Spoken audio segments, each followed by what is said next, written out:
Yeah. Good morning. Today is May 15th Finance Committee meeting, the last of four. Our focus is on curriculum and instruction, and I assume I pass it off to Scott. Well, let me just get a quick introduction. So, if anyone attended all of the curriculum committee meetings of the board and took copious notes, you will already know what's in this presentation. So this presentation is basically a summary of presentations that the Curriculum Instruction Office had put together, talking about future courses and future expectations and things of that nature, all in one, now described for the purposes of our budget review. So with that, I turn it over to Dr. Armstrong. Good morning, everyone. Thank you for joining us. I'm joined by members of our curriculum department this morning. To my left is Mr. Brian Cody, who is our Director of K-12 Curriculum Instruction and Professional Learning. He also supervises multiple departments in the Unified Arts. We have our secondary team, Dr. Leslie Pratt, who supervises Humanities, and Mr. Jason Lilly, Supervisor of Secondary STEM. And our elementary team, Ms. Nancy Contamessa, Supervisor of Elementary STEM, and Dr. Lorraine DeRosa, Supervisor of Elementary Literacy. However, we operate as a K-12 team, and we think about the curriculum experience as a K-12 experience. Throughout our presentation this morning, we'll be focusing on the budget of the curriculum. However, within the lens of what the student experience is, and when we think of curriculum and what the curriculum is for students, we're thinking of curriculum as an experience, not as content. Like the old kind of paradigm of thinking of curriculum as content is shifting towards curriculum as experience, and that is very much aligned with the work of our strategic plan, which has put a transformative curriculum at the center of the plan. And in order for something to be at the center of our strategic plan, it really takes all divisions of the organization to be focused on that. Therefore, not only focusing energies and time, but also focusing resources. So we've heard from other presenters throughout this series of their commitment to improving the student experience. That's what we're all here for. We're here for the students are at the center of our experience. And we've heard from Megan Schaefer, who's talked about staffing changes and class sizes being maintained, and part of our experience is providing an expectation for reasonable class sizes, an expectation for a range of course offerings, and as we saw, proposals to staffing ratios and addition of staff, the programming is at the forefront of it. Similarly, Mr. Frazier shared the technology budget. And technology budget certainly contributes significantly to the student experience by equipping students with not only the devices, but also how they're accessing curriculum and viewing curriculum differently. We have a very supportive transportation and operations department, and you heard from Mr. Lill and his team as far as how they support the experience by ensuring that, of course, we have environments that are both friendly, welcoming, safe, and clean, as well as a robust transportation system that supports students through a range of curricular and co-curricular activities, field trips in and out of school, of course, and so that support is part of the student experience. And Ms. Frazier's presentation about student services and how all of our programs are built on an inclusive model where students can be included and have access to our programs. None of that is directly coming out of the curriculum budget, but it certainly is significantly contributing to the curricular experiences for students. So when we look at our staffing and how we have staffed the district, you can look at a range of, across all three levels, a range of staffing allocations for departments that provide a well-rounded experience. This is our 2018-19 full-time employees. In other words, how much staffing allocation we've had towards each area. And the bolded areas, health and phys ed and English language development, are really the only mandated areas that we would have to provide. The others are commitments that this district and our board and community have made to providing these types of experiences for students. And we're really proud of that. So we have the starred items there indicate that there had been reflected in Ms. Schaefer's budget presentation about some growth in those areas for next year. So this, again, is not coming directly out of the curriculum budget, but it does contribute to providing a range of experiences for students. And when you think of the high school program, for example, students are required to take 21 credits. So they basically have 14 courses that are relatively scripted for them or relatively standard. The remainder of their program, which is almost half of their program, is up to their choice. And we offer, over 202 course offerings in our program that can help students round out their schedule and their experience. And that's pretty impressive and something that we have stayed true to as trying to maintain that level of choice. And we thank the board, of course, for the support of that type of experience for students. Some particularly unique part of the aspects of our experience here for students, we're one of the few districts in the area or in the state that have world language in the elementary schools. So we dedicate almost 9 staff members, and there's a program cost of around $6,000 that have annually to maintaining world language in the elementary schools. And you see with all of our staffing allocations that the numbers don't necessarily align with the number of buildings. So obviously we have 6 elementary schools. The staffing is dependent on building use. We every year make sure we're effectively allocating staff in a way that's equitable. In some buildings there's additional music needs and others, and we adjust staff accordingly. We offer the International Baccalaureate program in addition to an AP program. So most high schools offer an AP program. We offer an International Baccalaureate program, which we allocate 1.5 staff members for. There is an annual program cost of a little over $100,000 this year. This upcoming year, budgeted for $105,000 for the IB program. We're pleased to expand our dual enrollment options to both high schools for next year. So we have had an arrangement with Penn State in the past, and we are adding Lower Merion High School to a dual enrollment experience with our new partnership with the University of Sciences. With that, we have 0.7 of a staff member allocated amongst the 2 buildings and a $32,000 cost. That support for $32,000 is really for tuition for students that are on perhaps on free and reduced lunch, and books for students that are on free and reduced lunch. And we also purchased a small number of books for students who may, based on their IEP, need both access to a textbook, to an additional textbook to take home. But students in that course, much like a college course, are responsible for accessing their own textbook. We also have had successful programs at the elementary level with extended day kindergarten and our after-school elementary programs. Both of those programs, we're proud to say we're looking to expand for next year to start earlier in the year and provide even a greater level of service for our students at the elementary level. So both of those numbers are slightly up from last year, but not too much. So we're at $123,000 for the extended day kindergarten program and $51,000 for our after-school elementary program. And we've added the one-to-one district tutoring, tutoring program across the district. And that has yielded some really positive results. We're excited about that. We allocated $200,000 this year, and the superintendent has authorized $200,000 again dedicated for next year for the one-to-one tutoring. To date, we have offered 3,321 hours of tutoring to students this year. And that will continue through June. So and have room for improvement. So that we want that number to even go up next year, and the funding for this would support that.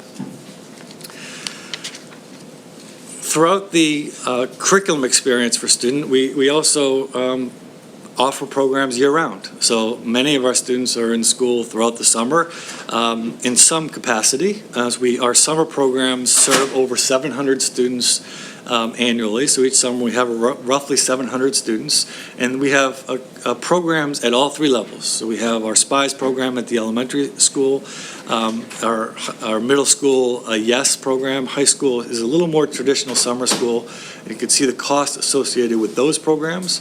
We also have a lot of support programs and bridge opportunities for students who are in transition from programs that would support students' writing and their writing development to bridge programs which help students transition from middle to high school.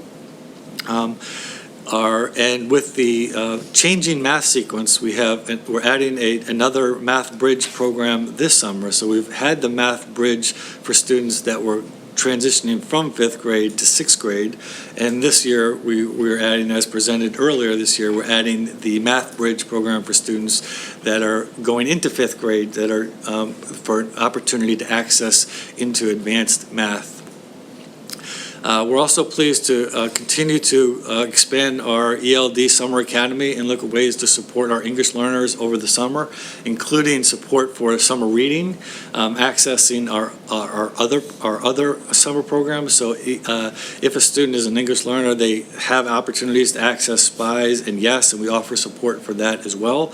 But we offer also the Summer Academy to help students with that literacy transition with summer reading. Scott, I'm sorry. You had one more. Go ahead. When you're done with this page, I have a couple Sure. questions. Through the Achievement Imperative, we have our summer jumpstart programs with both at the elementary and the high school level to jumpstart. It's just an opportunity for students to come in the summer, get a little bit of a preview of what is to come, and hopefully gain that confidence and interest in STEM activities to spark a greater pursuit. And that's been successful in growing as well. Just quickly. So I'm looking in particular at the high school, summer school, and then at all of the programs. Is the high school, summer school number a net number? Because we do charge a fee to go to summer school. That's not The revenue figures are not for SPIES and the high school programs. Not Use the mic. Vic, use the mic. Okay. Does not reflect any revenue. Okay, so that's okay. And those total costs are not the total cost, they're just salary costs. So there's other expenses on top of what is there. That was my next question, because busing is the one that jumps to mind. Busing's not in there, there's no But he's also- FICA, there's no benefit, there's no Yeah, I was none going of to say, that. he's also not talking about pension or payroll taxes. That's not included. Okay, so It's what strictly just exactly salary. is in these numbers? Strictly the It's just salary? strictly salary. Okay, so, But really, of those, only the high school summer program is, we do recoup some money through SPIES, but not the same percentage. Our high school summer school is almost at almost Close to a break even. close to a break even. Yes. okay. And so this is salaries but not benefits? Correct. And SPIES, because we had looked up some specific programs that we were pretty sure other districts didn't do, because the district picks up the cost of SPIES for students who are on free and reduced lunch. My recollection is that number net is about $230,000 in terms of cost to the district. But I can get that exact. I'm just curious why the number was just salaries and not the total expense of the program. I know some of it may be difficult to get to, exactly how much do you use in transportation, for example, might be a tough number, but if it's got salaries, it probably should have benefits in there. Well, I don't think we've done that for anyone, because it's going to fluctuate. Somebody's got family coverage, somebody's got single coverage, somebody's got, their pension rates are going to differ. Right, So we could do it, but when you budget, you've got to guess at what that number's going to be for the future so that you can budget that and put that much aside. So like the SPIES, instead of 282, it's probably another half at least, another 140 in benefits. If that's strictly salaries, our benefits is about it's pension benefits are, most of our employees, our current employees have their benefits. Have the benefits through the, okay. Right, so All right, It's so that's right. FICA and retirement be added to that number, so sake of So arguing, we'll say 40%, Okay, so you're it's, talking like 100 and 20,000 maybe, roughly, I'm just ballparking it. And that's at the gross number too, because remember, you get half that money back, which you reflect on the revenue side. right, You know. right. Okay. Yeah, I didn't think, Scott, what you just said, that these are all people who are on our staff already, so they're already covered Right. from their benefits through their teaching position. Mostly they are. So part of our student experience is ensuring and allowing students to learn both in and out of the classroom. And we have consistently over the last few years, as we've began we're tracking and monitoring field trips a little more closely. We've been over 700 field trips each of the last few years, and we're right on target to hit that again for 18-19. But in addition to that, as part of our strategic plan work, we are building residencies into our program to ensure some guaranteed field trip experiences as part of the program as well. And we have several events throughout the year. We have our Family STEM Night next week. These are relatively low-cost events that are curriculum-related. The Reading Olympics are Family Night Literacy in STEM for our English language learners that are very well attended. It's an opportunity to engage families, to bring students in and let families and students work alongside one another in a very open setting, and those are really successful evenings at a relatively low cost. Just a quick question on the field trip experiences, and this is maybe a little off the Finance Committee trail, but anecdotally, we've gotten a couple letters from parents who say that their child's never been on a field trip, which I think might be a bit of an exaggeration, but is there enough money in the budget to make sure that we're not to make sure that we are offering the field trips that we want to offer, and that I don't know how accurate that particular concern was, but comments that trips are frequently canceled. I know we have a problem with getting buses. If one of you could. Yeah, not really, it's not always buses, in large parts it's nurses, because kids have medications and so forth and so on. Buses to a certain degree, but really I think it's the nurses is the issue.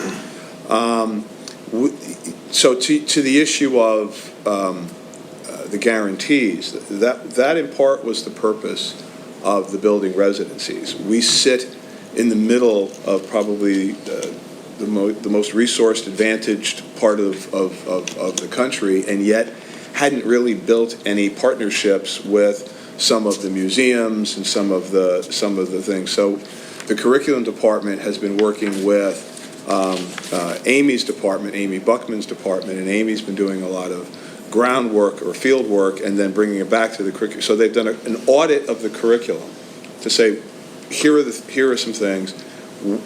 Based on that audit, what are experiences that we can build into it? And so that we've talked about at CCOB and is ongoing. But from time to time, either because of a bus situation or because of a nurse situation, a trip has to be canceled, and we get a letter.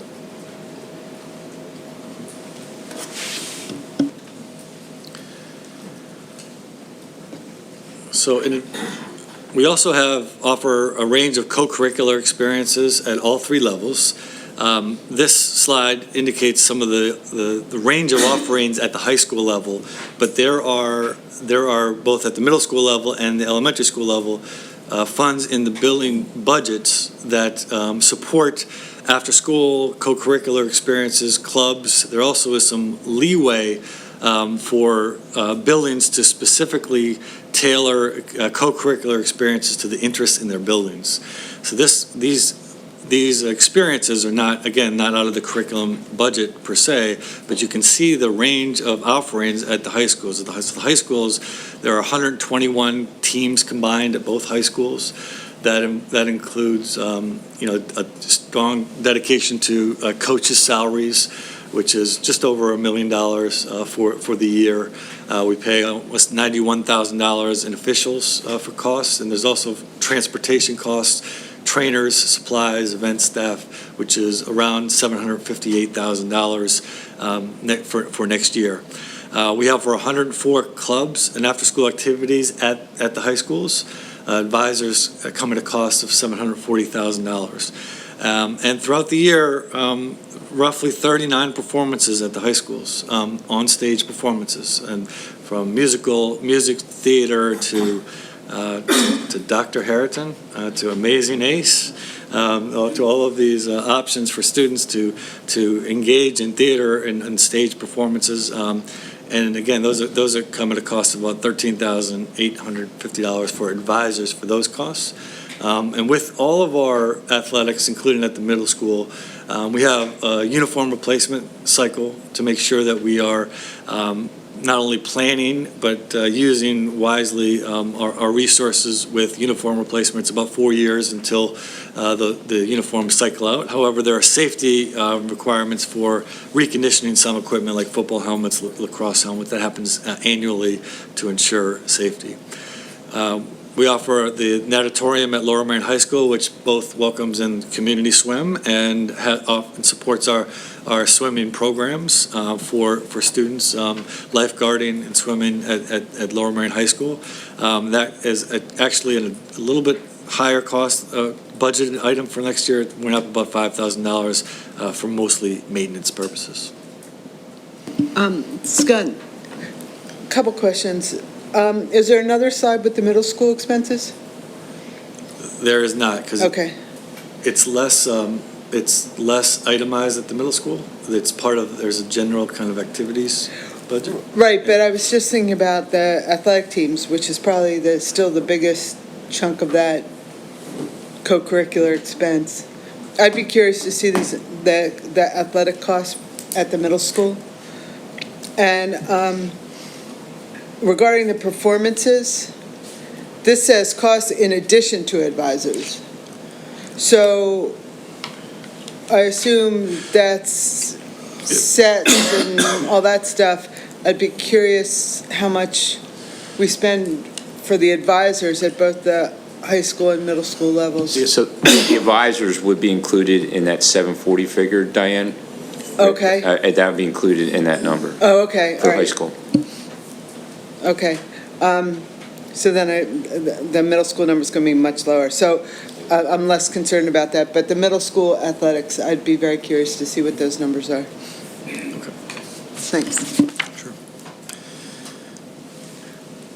So, as we seek to help realize a transformative curriculum, we're going to shift some of our conversation to the funds that come directly from the curricular budget and how we shape our decisions and plan for our curricular and professional development costs in the future.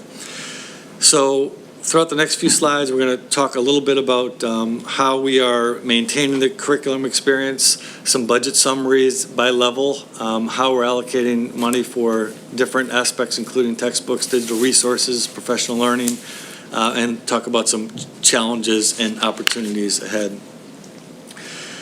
So when looking at the curriculum budget, from the way the budgets are structured, there's an elementary budget and a secondary budget. Some of these costs, for example, come out of both budgets. So our software and technology costs, for example, we have a series of technology platforms that we use across K-12, and 1/3 of them come out of the elementary budget, 2/3 out of the secondary budget. That's just how we have allocated that. So when you look at the software technology fees, that includes costs for like My Learning Plan, which is our platform for professional learning, True North Logic, which is our platform for teacher evaluation, Performance Tracker, which is student data management, and Blackboard, which is our learning management system. Dreambox for elementary. So there's both like platforms and as well as particular instructional supports that come out of the software technology budget. But generally speaking, and we're sharing 5 years of budgetary data. You can see fluctuation over the years. That the reason for that is we're operating on a needs-based, zero-based budget. When we are looking at what the needs would be for next year. There's not an allocation that we're given every year. It's about us going through and thinking about what our needs are, planning ahead, looking at our textbook evaluation cycles, knowing what resources are going to be purchased, and planning accordingly. So you can see some fluctuation over the years. For example, a number that stands out, if you look at 2017-18 for textbook digital resources, that number was much higher than it has been in the other years. That was the year that we had planned for and purchased the investigations at the elementary, which was, a large purchase of resources for the adoption of the math program at the elementary level. And you see those fluctuations throughout. One item, for example, there's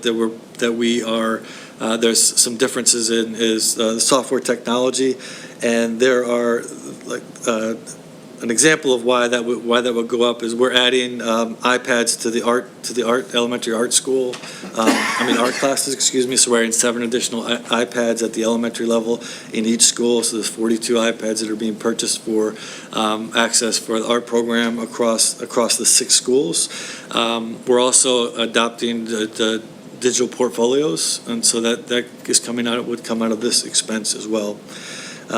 And our PD costs, which we're going to go into in the next few slides, of some of what has been contributing to the professional learning, supports both our curricular and instructional priorities. And when we're adopting curriculum, there's, of course, professional learning that goes along with that. We're creating courses, there's professional learning that goes along with that accounts for some of the fluctuation. Similarly, when looking at the secondary budget, you can see that the costs are a little bit higher.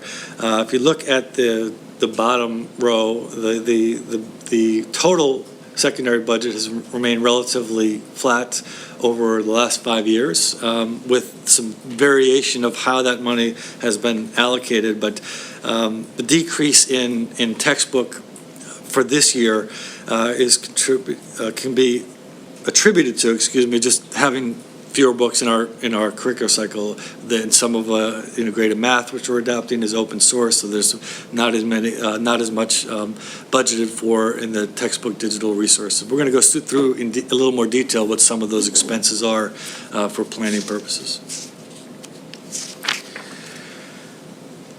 So when looking at the textbook and digital resources, again, this is coming from the previous slide, the top row. So this is a little more greater explanation of some of the textbook and digital resources which we're planning for at the secondary level. As Mr. Copeland said earlier, many of these we've talked about through the curriculum committee of the board throughout the year. We've talked about the integrated math and the changes in the math sequencing, and we have some upcoming purchases, some as early as July 1, in July with the math 7-8 and math 8, which are just some textbook resources to support the changing math sequence and the renaming of some of the middle school courses and shifting of some of the content. The integrated math is a relatively small cost. Again, it's an open source.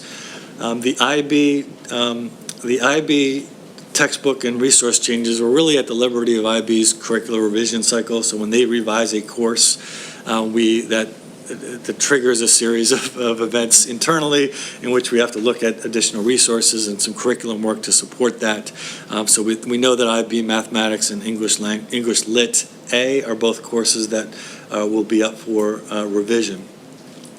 Dr. Pratt has been working on a grammar resource with the ELA, a grammar program, I should say, with our ELA teachers from 6 to 12, and we're anticipating that being brought to the curriculum committee of the board in next calendar year, as well as some revamping English 2 courses and our social studies 7th and 8th grade courses. So we have some dedicated funds for the purpose of that curriculum revision upcoming.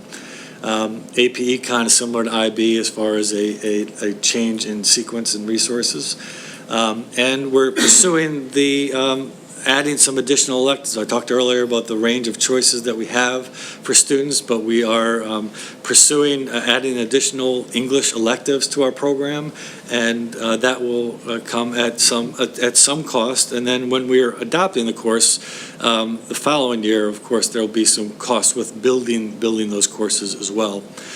We have a middle school family consumer science text that we actually presented last week at the curriculum committee for upcoming purchase.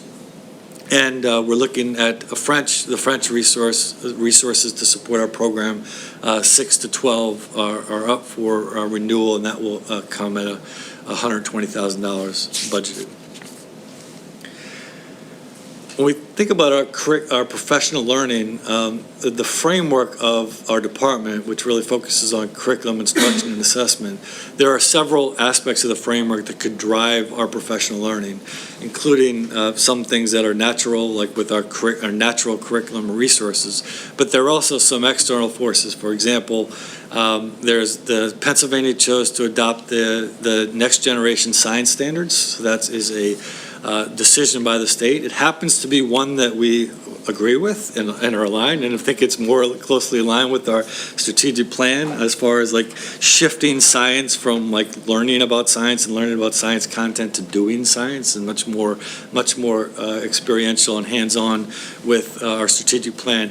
With that change of standards at the state level does require us to re-examine our curriculum, our alignment with those standards, some of our perhaps sequencing of topics and how we're approaching topics. So there is going to be some curriculum revision over the next few years to align with that. But much of our curriculum work has been discussed in this venue with the curriculum committee about our work with writing workshop, our SHEG work about reading and writing like a historian, our integrated math. All of this curriculum changes are driving professional learning. And our other work around the strategic plan, of course, which we'll be talking about momentarily. Other areas of professional learning, including for next year, we have, as we talked about with the secondary adoption of 7th and 8th grade, social studies, there'll be some professional learning in those areas, and in many cases this is internal curriculum work or some consultants that are coming in to join and support that work. But these PD costs for secondary literacy, integrated math are outlined here. Again, none of these are huge costs, all around the $10,000 range. We do have a commitment to around $25,000 for our work with cultural proficiency. We've worked with Dr. Tara Doty this year to support our work with CARE and are continuing that relationship with her. And she's actually going to have a role with planning some of our professional learning around cultural proficiency with that. And so we're looking forward to continuing that relationship as well. And certainly, I think you've heard the strategic plan trickling through our planning as we've talked about our other options, but just a reminder of our focus explorations for the strategic plan, all of which will inform some of our professional learning, each of which have a professional learning aspect to them. And so I talked the other day about report cards and what ongoing work we would have to do with report cards, and so there is a commitment to continuing that. None of these are, and we also have a separate strategic plan budget that we have allocated to support this work. But we anticipate some not only professional learning around an issue like residencies. So residencies, we are connecting with external organizations to enrich our student experience, but with that comes also revising our own curriculum in a way that aligns with that, but also dedicating some resources to ensuring that every student can have and access those residencies. And part of our professional learning on an ongoing basis is our staff development. Our NTAP program is our new teacher induction program, and with that we have a week-long teacher induction in the summer, but our new teachers continue throughout the year to be supported by the curriculum team and have workshops throughout the year to support them in their transition to Lower Merion. Even our experienced teachers, if we hire teachers from another district with 10 years experience, they go through the NTAP program to support their transition. And new teachers are all assigned mentors throughout the year as well. So our NTAP program is budgeted around $85,000 per year. We have $36,000 to support the professional learning of the team members in front of you. That's dedicated to our own professional learning, our conferences that we may attend, professional memberships to stay on top of our craft in the field, and some books and periodicals for staff development at $13,000 as well. But generally speaking, as we're summarizing, we want to always analyze how we're using our resources and make sure we're doing so wisely and responsibly. We're always looking for ways to internally use our staff and build capacity from within for our own staff members. Our STEM cohort is an example. Our teachers that have gone through the STEM cohort and worked with Nancy they turn around and deliver a lot of professional learning and support for their peers. We seek for ways for that to occur regularly. Our program evaluation will yield some recommendations for improvements in our program and drive some of our specific needs, which dedicates some professional learning. One such example is the program evaluation for our gifted support program yielded a recommendation for additional differentiated instruction and training on differentiated instruction. So one of our June professional development days, June 17th, we will, as a district, be going through professional learning as a result of that. So as Dr. Paul is finalizing her evaluations for our support programs, we expect that to yield some additional recommendations for how we can responsibly use funds in a way that will impact our programs most significantly. And we are always examining and relooking at digital resources. This is a challenge. The digital world is more a part of the curriculum experience. It changes regularly. Quite honestly, the cost of digital resources is not really cheaper than the cost of a textbook in many cases. But when we access our digital resources, we also assess our usage rates, whether our students are effectively using them, and also speak with our staff as far as whether or not they're being serving their purpose. So, for example, we ended our relationship with Discovery Ed because that was not a digital resource that we were accessing regularly enough. So we didn't renew that. We didn't renew that resource again. We've been in Blackboard, using Blackboard as a learning management system for a few years now, and as that contract is coming up, Brian worked with George's department and they're surveying teachers on whether or not that has met the needs that we had wanted to before renewing. So there are a lot of those, and we try to make sure that we are prior to renewing, ensuring that it's meeting the needs and again using our funds responsibly. And there are finally some challenges and opportunities in the district ahead. We certainly want to view our increasing and growing enrollment and diversifying enrollment as an opportunity and a strength. Our diversity is our strength. We have a growing English learner population, which is one example of how the population is diversifying, how that can be a strength for us, and how we can improve practices to support all students and be as inclusive as possible. But as we're going through the challenges that everyone is all too familiar with adding the additional middle school and looking at our K4 and 5 to 8 programs, we're looking at opportunities to reshape those programs. And so through that kind of saying, all right, not only how can we reshape that and relook at what that curriculum experience can be for students, but increasing choice, not only maintaining status, but increasing choice. So we're proud of the range of opportunities we offer, but we also are trying to bring students to the center and increase choice and opportunity for students. So thank you for your time and attention, and happy to take any questions. Thank you very much, Scott. A lot of interesting tidbits in this, but one thing that I feel like is missing is kind of a summary financial piece. There's probably 4 or 5 budget lines that you affect most in your budgeting, and I'd be curious to see what your budget is for this coming budget, what it was last, maybe even over the last couple of years, similar to the slide that you presented on slides 12 and 13, where you give us sort of a history of the curriculum budget there, and maybe this is it. Is this pretty much are those 2 slides pretty much the extent of your budget lines, or is there Yeah. like a staffing line, or are there other lines to it? No, this is pretty much it. Okay. So basically, this year it looks like you're responsible for about $1.7 million of the budget. Is that? If I add the total of those two. What's that? About $1.7 million. Okay, that's okay. All right.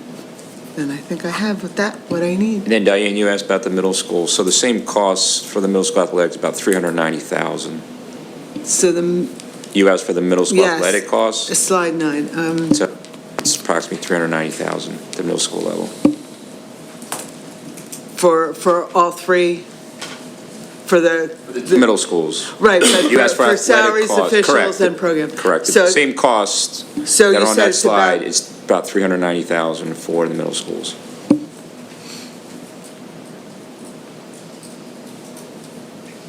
great.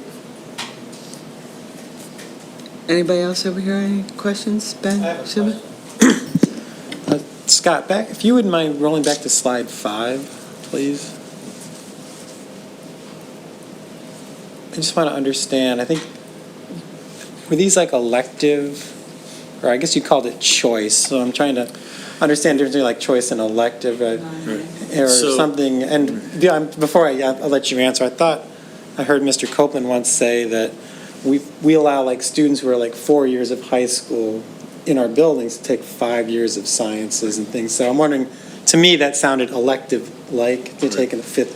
So I don't know how that would or wouldn't fit into what you're showing here. I think it's an important aspect of our program in that, to recap, so the health and phys ed and English language development are mandated that we would have to offer. So everything else, the district has chosen to include as part of its program. So world language at the elementary school, the 8.8, that would not something that's unique to us.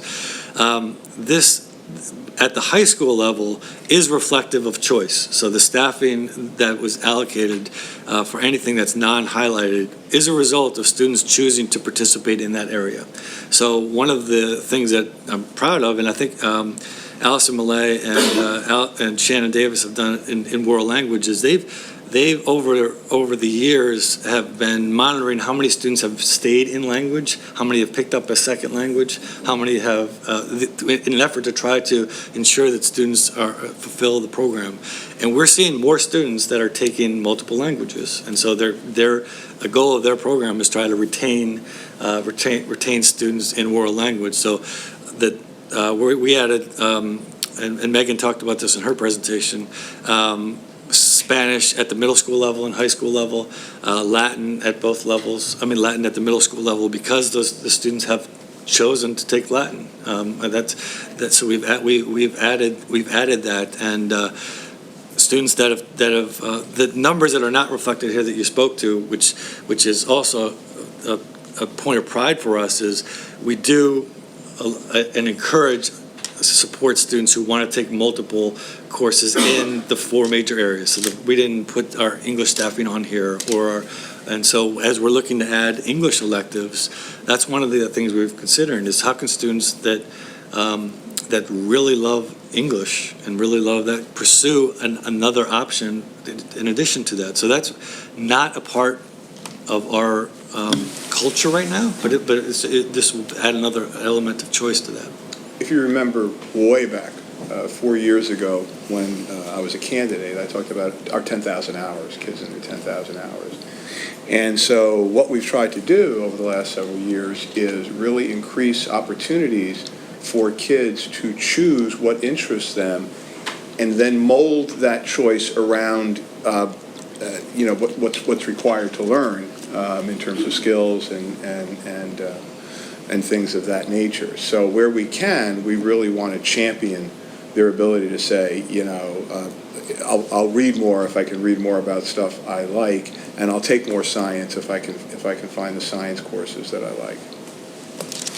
The other thing that I thought I heard you say, and correct me if I'm wrong, with this slide is health and PE and English language development are the two that we're required to provide by the state, and the rest of those topics are things that we choose to provide for our students as opposed to being required.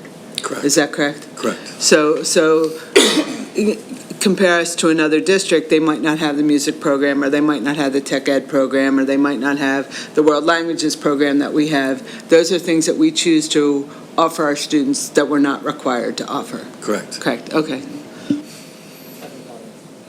So, and I also think, well, it wouldn't be reflected here. We have a facilities issue of some sort of, because I believe part of our issue is building enough science labs. So that's not what you were supposed to do, but as you were saying earlier in 2 or 3 slides of like facilities, all that, Kimberly's programs, George's, that all feeds into what this is. So right.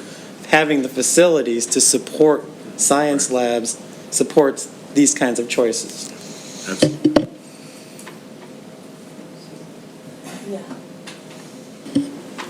Thanks for the presentation. I just had a question. You had a slide about the strategic plan, and you mentioned that there's a budget for that, with the continuous improvement that we're going through and trying to isolate opportunities for students. Could you give us an idea of what that budget is?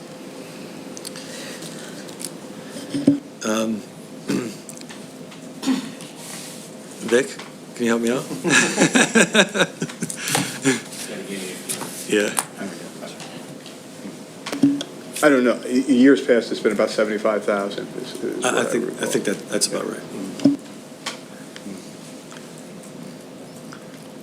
Thank you. Checking with our audience to see whether we have any questions. Any other questions from the board? Any other comments? Any of you? We've brought this great collection of professionals to the meeting. Is there anything you guys want to add? Anything you wish you got that you didn't know? Don't want to open that can of worms up. Nothing you guys want to add? Brian, anything you want to add? No? Nope. All right, so thank you very much, everybody. With that, we are adjourned. This is the end of our budget-focused finance committee meetings. I guess we don't have another one scheduled, right? Nope. No, we will, I guess, be seeing the bond issue stuff in July, but that won't be a finance meeting. That'll be at a regular board meeting. So with that, thank you. Enjoy the one lovely day we have this week. Thank you very much.